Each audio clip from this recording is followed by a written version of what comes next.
पहले as a Indian और politics में क्या चल रहा है सबको बताना बहुत ज़रूरी है, क्योंकि इन लोगों ने पहले पहले इनकी स्ट्रेटजी थी कि 543 से 850 तक सीट्स बढ़ा दी जाए, जिससे इन्हें महिलाओं को ज़्यादा सपोर्ट मिल सके और मतलब ज़्यादा सीट्स मिल सके। पर इससे क्या होगा, लोकसभा की सीट्स बढ़ जाएंगी और राज्यसभा की वैल्यू डाउन हो जाएगी। इसलिए अपोजिशन ने कहा कि आप इतनी ही सीटों पे काम कीजिए और महिलाओं का बढ़ा दीजिए आप सीट्स, बट इतने पे कीजिए जितनी है, क्योंकि हम एक लोकसभा को सिर्फ पावर नहीं दे सकते। इसलिए इन्होंने प्लान नंबर 2 स्टार्ट कर दिया, क्योंकि इससे तो बात बन नहीं रही थी कि इन लोगों को अपने बिल पास करवा पाते, क्योंकि 2/3 मेजोरिटी चाहिए होती है कोई भी अमेंडमेंट पास करवाने के लिए, तो ताकि ये लोग कॉन्स्टिट्यूशन चेंज कर सके और लोकसभा की सीट्स बढ़ा सके। तो उसके लिए 2/3 मेजोरिटी चाहिए। उसके बाद ये लोग राज्यसभा की तो सीट्स बढ़ाएंगे नहीं, क्योंकि फिर से वही हो जाएगा, अपोजिशन को मतलब पावर मिल जाएगी, तो ये लोग बिल पास नहीं करवा पाएंगे अपने मुताबिक। आंकड़ा 362 वोट्स का होता है। पॉलिटिकल पार्टीज राउंड फिगर कह के इसको 360 कहते हैं।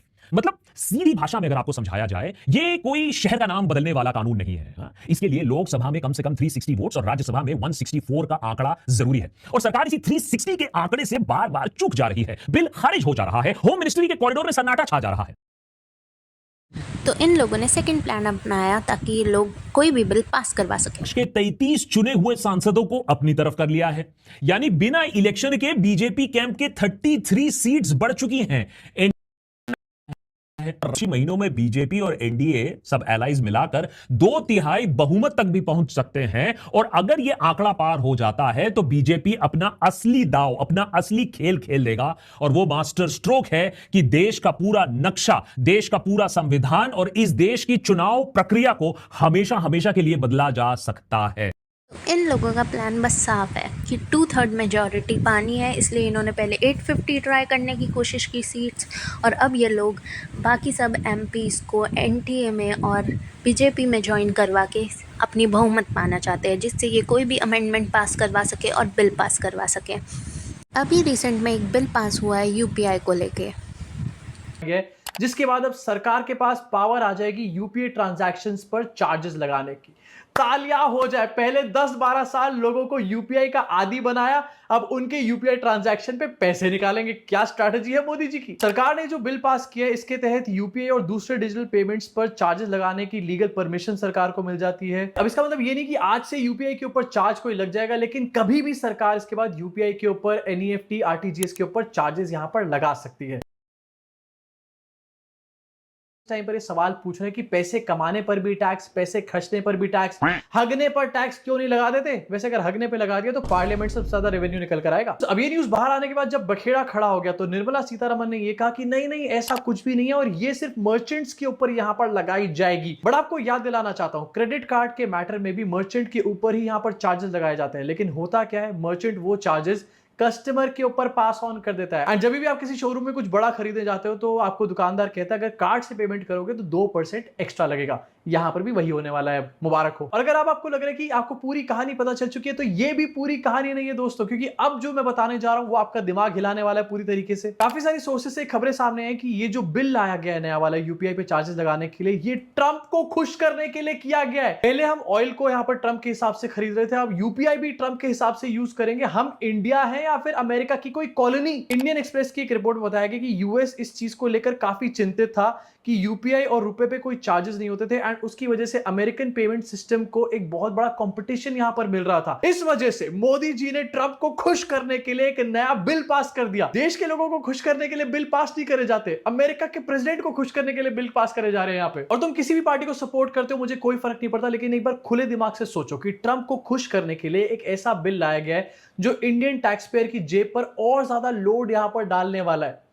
मैं क्या बोलूं, स्पीचलेस हूं मैं। अब वैसे मोदी जी जो कि यूपीआई लेकर भी नहीं आए, फालतू में क्रेडिट लेते हैं, उसका फायदा तो यहां पर होता ही था ट्रैवलिंग के टाइम पर, क्योंकि बार बार आपको जेब से अपने कैश नहीं निकालना पड़ता था, फोन निकालते थे एंड पेमेंट हो जाती थी। लेकिन कुछ ट्रैवल देश में ऐसे भी हो रहे हैं जिनकी पेमेंट यूपीआई से नहीं हो सकती, और वो है हमारे मोदी जी के ट्रैवल्स। मोदी जी ने पिछले 5 सालों में 557 करोड़ रुपए खर्च किए हैं अपने इंटरनेशनल दौरों के ऊपर। ये कैसा फकीर है जो ट्रैवल पे 550 और एड्स पे 950 खर्च से, लेकिन इसमें से सबसे ज्यादा अमाउंट जो है वो पिछले साल खर्च किया गया है। 180 करोड़ रुपीस 2025 में खर्च करे गए और 2026 की बात करूं तो 74 करोड़ रुपए अभी तक खर्च करे जा चुके हैं। लेकिन अगेन तो अब ये न्यूज बाहर आने के बाद जब बखेड़ा खड़ा हो गया, तो निर्मला सीतारमण ने यह कहा कि नहीं नहीं, ऐसा कुछ भी नहीं है और ये सिर्फ मर्चेंट्स के ऊपर यहां पर लगाई जाएगी। बट आपको याद दिलाना चाहता हूं, क्रेडिट कार्ड के मैटर में भी मर्चेंट के ऊपर ही यहां पर चार्जेस लगाए जाते हैं, लेकिन होता क्या है, मर्चेंट वो चार्जेस कस्टमर के ऊपर पास ऑन कर देता है। एंड जब भी आप किसी शोरूम में कुछ बड़ा खरीदने जाते हो तो आपको दुकानदार कहता है अगर कार्ड से पेमेंट करोगे तो 2% एक्स्ट्रा लगेगा।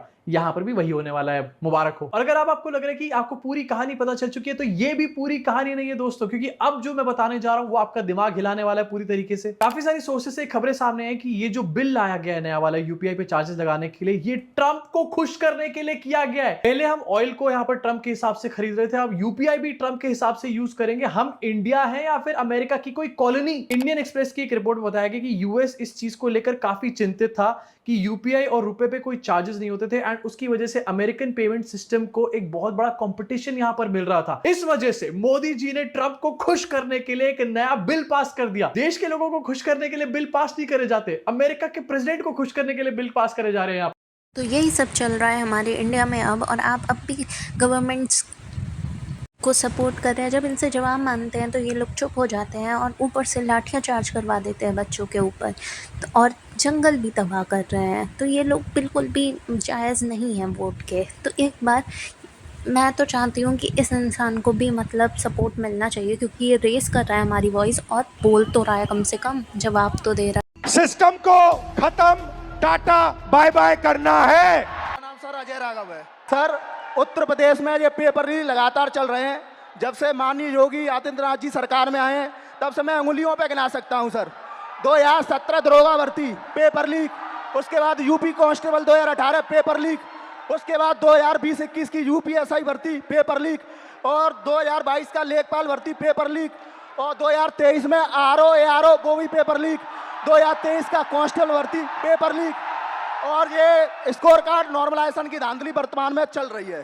सर मैं इन्हीं शब्दों के साथ आपका बहुत बहुत धन्यवाद करना चाहता हूं कि आप यूथ की आवाज़ उठा रहे हैं लगातार, और मैं सर आपसे आशा की उम्मीद के साथ देख रहा हूं आप इसी तरह हम यूथों की आवाज़ उठाते रहिए। हम आपके साथ पूरी तरीके से, ये जितना भी यहाँ पर स्टूडेंट दिख रहा है ये सब आपके साथ है, सिर्फ आपके लिए आया है सर। नाम क्या आपका? मेरा नाम सर, आवाज उठाते रहिए, हम आपके साथ पूरी तरीके से, ये जितना भी यहाँ पर स्टूडेंट दिख रहा है ये सब आपके साथ है, सिर्फ आपके लिए आया है सर। मेरे हिसाब से जो स्टूडेंट के लिए बोल रहा है, आवाज़ उठा रहा है, को एटलीस्ट एक मौका तो मिलना चाहिए। कम से कम हम ये लोकसभा का प्लान तो पूरा नहीं होने दे सकते।